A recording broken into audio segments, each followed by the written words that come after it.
Bon, vous entendez cette musique? C'est le son de nos premiers pas dans un jeu qui est, on peut le dire, fantasmagorique. Elle, c'est Madeline. Et pour faire comme son idole Inoxtag, elle va grimper, non, pas l'Everest, mais le mont Céleste. Le problème, c'est que cette gamine n'est pas une alpiniste, et on va vite le comprendre. Car sa part sombre, Madeline, va tenter pendant tout le jeu de la faire tomber. Et puis, globalement, elle va nous casser les couilles. Mais si vous connaissez le jeu, vous savez à quel point il est compliqué. Croyez-moi, vous allez souvent tomber ou vous prendre des obstacles. Kevin est tombé, Kevin a perdu. Et surtout, vous savez qu'il est le terrain de jeu des speedrunners. Les commandes sont assez simples. Madeline peut sauter, attraper des murs et surtout, elle peut faire un dash dans 8 directions différentes. Et en utilisant ce dash, les tarés du jeu vont trouver plein de façons pour casser ce dernier. Le Hyper Dash, qui permet de garder la vitesse d'un dash tout en sautant et d'en avoir un en réserve après. Le Neutral Jump, grâce auquel on peut escalader un mur sans fatiguer Madeline. Ces fous ont même réussi à passer à travers un obstacle a priori impassable. Bref, tout ça pour dire que ce jeu est véritablement fait pour le speedrun. Et il a une direction artistique et des musiques tellement attrayantes qu'un jeune garçon va y jouer avant même de savoir qu'il va devenir une légende. Il est connu sous le pseudo de Rick Fernello. Mais il ne faut pas oublier que Céleste est un jeu de speedrun très difficile, et que dans tout terrain compétitif, il y aura forcément de la triche. Et malgré le fait que l'histoire dont je vais vous parler en deuxième partie n'ait pas eu un énorme impact sur la communauté, il est tellement iconique qu'il fallait absolument que je vous la raconte. Avant de parler de Rick Fernello, il faut savoir comment s'organise le jeu. Céleste est composé de 8 niveaux principaux et d'un dernier qui est apparu un peu plus tard dans un DLC gratuit. Le premier niveau, la ville abandonnée, sert d'introduction de base aux mécaniques du jeu. Après nous être endormis près d'un feu de camp, on se retrouve dans le deuxième chapitre, le vieux site, qui nous introduit l'antagoniste principal, Madeline. Et on y fait également la rencontre d'un charmant jeune homme, Théo. On grimpe ensuite jusqu'à la station Céleste, un vieil hôtel dans lequel on affrontera le directeur, Monsieur Oshiro. Après ça, on se trouve au niveau de l'arête d'or, où il faudra gérer le vent qui nous pousse et les boules de neige qui nous foncent dessus. On monte ensuite jusqu'au temple miroir, ce labyrinthe de merde que je déteste tout particulièrement. Carrément j'ai des flashbacks du Vietnam à cause de cette phase. Après que cette connasse de Madeline nous balance tout en bas de la montagne, on se retrouve dans le plus beau niveau. Réflexion. On pète la gueule à Madeline et on se retrouve dans le dernier niveau, on grimpe jusqu'au sommet. Un an plus tard dans l'histoire, on se retrouve au cœur de la montagne, un endroit étrange dans lequel se poser au sol ne suffit pas pour récupérer un dash. Mais il est temps de revenir à notre jeune Rick. Dans Céleste, on peut trouver plusieurs petits collectibles comme des cassettes ou les cœurs. Mais le plus important, et de loin, ce sont les fraises.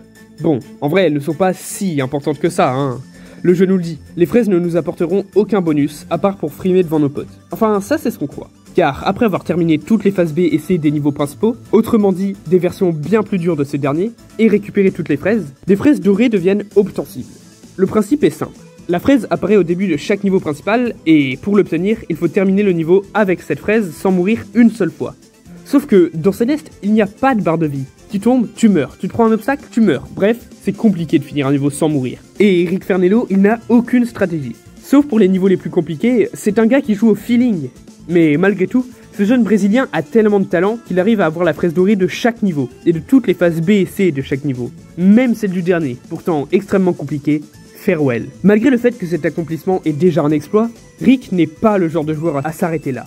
Et la prochaine étape se trouve dans le NI% Deathless. L'objectif est de finir les phases A de niveau 1 à 7 d'affilée sans mourir une seule fois. Autrement dit, s'il se prend un pic dans la dernière salle du dernier niveau, il reprend au tout début du premier niveau. Ça peut paraître un peu plus simple que terminer Farewell sans mourir, puisque le niveau bien maîtrisé dure, disons, 25 minutes, mais Rick va mettre 2 mois à terminer ce challenge. Et il n'est toujours pas satisfait.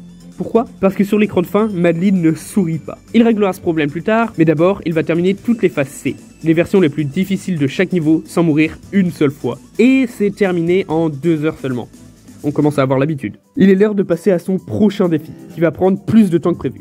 Le All Full Clear Deathless. Il va devoir récolter toutes les fraises, tous les cœurs cachés, toutes les phases B et toutes les fraises dorées de chaque niveau d'un seul coup, afin d'obtenir ce petit drapeau là. Il vient à bout de ce challenge le 15 novembre 2021 et devient la 3e personne à avoir terminé cette purge aux côtés de EPTGen et de Clantis. Il est maintenant temps de parler de ce que ce taré a fait. Il a littéralement créé une nouvelle forme de run. En bon fan de Undertale, il a inventé le Farewell pacifiste. Le but est simple. Les lasers, ici, tuent les petites méduses, là. Et vu que Rick est un bon gars, il va décider d'arrêter ce génocide infâme. Donc, il va terminer Céleste sans balancer une seule méduse à l'abattoir. Mais bon, la fête est finie. Il est temps de faire toutes les phases B d'affilée. Les phases B sont clairement moins compliquées que les phases C, mais sont 10 fois plus longues. Autrement dit, cette run n'est pas forcément plus simple. Dans la phase 7B, le jeu va même nous apprendre quelque chose qu'il connaissait déjà, le wall bounce. Donc ouais, ça lui a servi à rien. Comme d'habitude, il extermine le défi en 1 mois. C'est le grand moment. Rick Fernello va enfin se confronter à un challenge que personne n'a terminé. Finir le jeu à 100% sans mourir une seule fois. En revanche, on ne récupérera pas les fraises dorées. Mais dans ce défi, il y a un petit problème.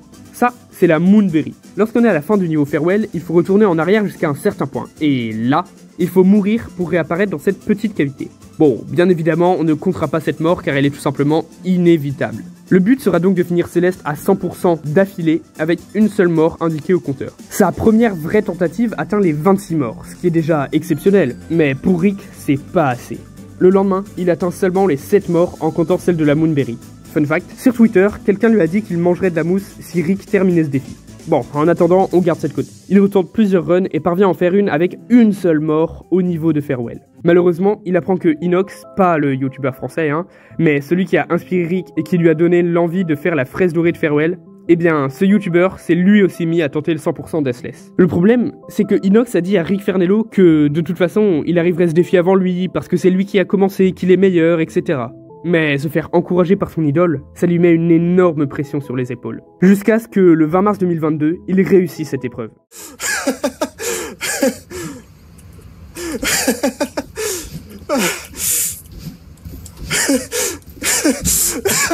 Yes! I did it! Vous vous souvenez du gars qui disait qu'il allait manger de la mousse s'il réussissait? Eh bah... You mother... Bon, avec tout ça, vous croyez que c'est fini? Que vous êtes naïf. Il lui reste un dernier défi, le max %, parce qu'il lui reste toutes les fraises dorées à récupérer. Et vous savez c'est quoi le pire? Il va continuer sur la même sauvegarde. Donc, une seule mort et tout est gâché. Bon, globalement, les niveaux 1 à 8 et les 3 phases différentes se passent sans encombre. Et arrivé à Farewell, il va même faire croire à ses viewers qu'il est tombé et qu'il va mourir. No one missed it! Oh my god, guys! I'm just kidding. I'm sorry. 2 fois en plus, ce petit filou. Oh no, shit! Oh my god! No!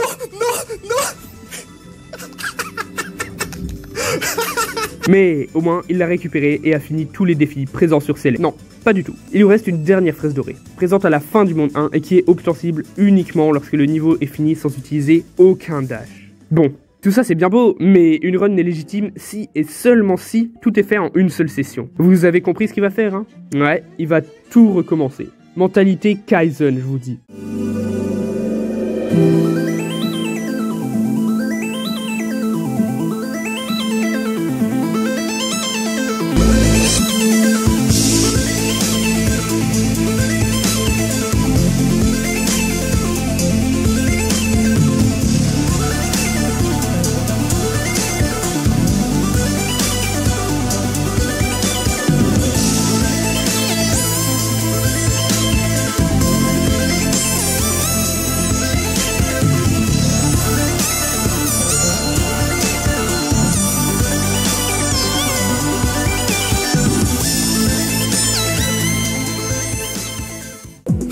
Oh my god!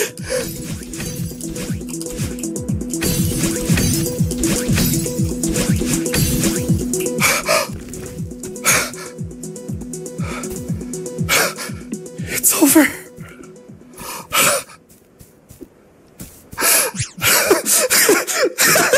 It's over.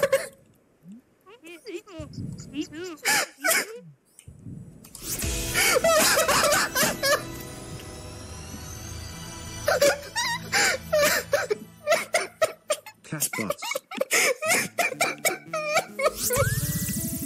I did it. Total Deathless. Donc, le 23 novembre 2023, il réussit à faire ce que personne n'avait fait auparavant. Et tout ça lui a demandé 3 ans.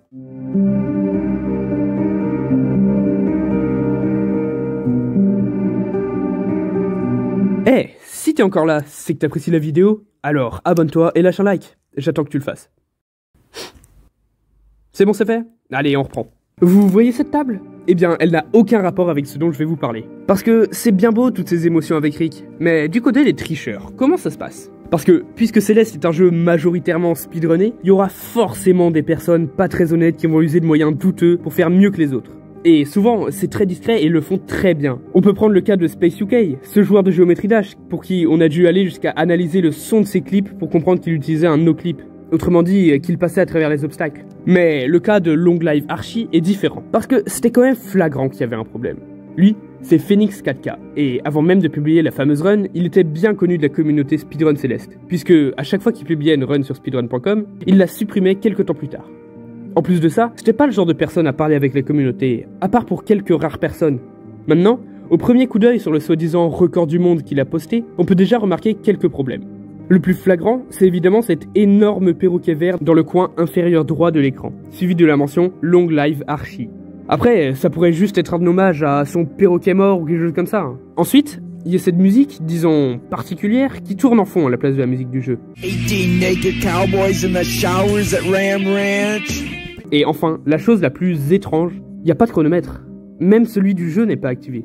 Lorsque la run est postée, les modérateurs de speedrun.com se rendent vite compte qu'il y a un problème. Mais ils savent pas quoi. La run est bizarre, mais elle paraît valide. Et puis au bout d'un moment, les modos ont eu une idée. En fait, il a splitté sa run. Autrement dit, il a simplement filmé les moments les plus réussis de ses speedruns et a utilisé un logiciel de montage pour les coller ensemble. Bien réussi, ça donne quelque chose de crédible, mais il en faut encore plus pour tromper l'œil des joueurs. Du coup, comment les modos ont compris? Parce que, encore une fois, la run n'est pas crédible, mais il n'y a pas de preuve pour dire qu'elle est fausse. Eh bien, dans Céleste, lorsqu'on récupère une fraise, un petit rond rouge apparaît sur cette barre qu'on peut voir lorsqu'on pose le jeu. Et si on quitte le niveau puis qu'on revient, ce rond est remplacé par une barre bleue. Dans la run de Phoenix, lorsqu'il passe la cinématique de fin du jeu, donc en mettant pause, on aperçoit très rapidement un trait bleu, indiquant qu'une fraise a été récupérée. Alors que pourtant, c'est pas possible puisqu'il n'est jamais passé prendre la fraise. Également, dans son speedrun, il a récupéré 2 fraises, dont une dans le dernier niveau, alors qu'elle n'apparaît absolument pas. Maintenant, il est temps de régler la question du perroquet.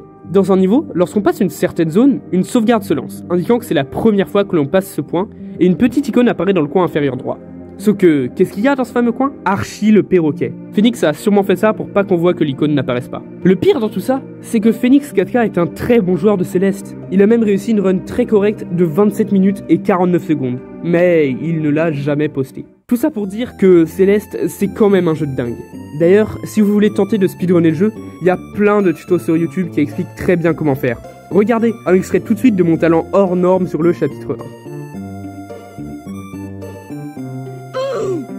Je me suis beaucoup inspiré de la vidéo de Julgan pour la première partie sur Rickfernello. Donc si vous voulez plus de détails, le lien est dans la description. Salut tout le monde, c'était Altus, et j'espère avoir réussi à vous faire entrer dans le monde fascinant de Céleste.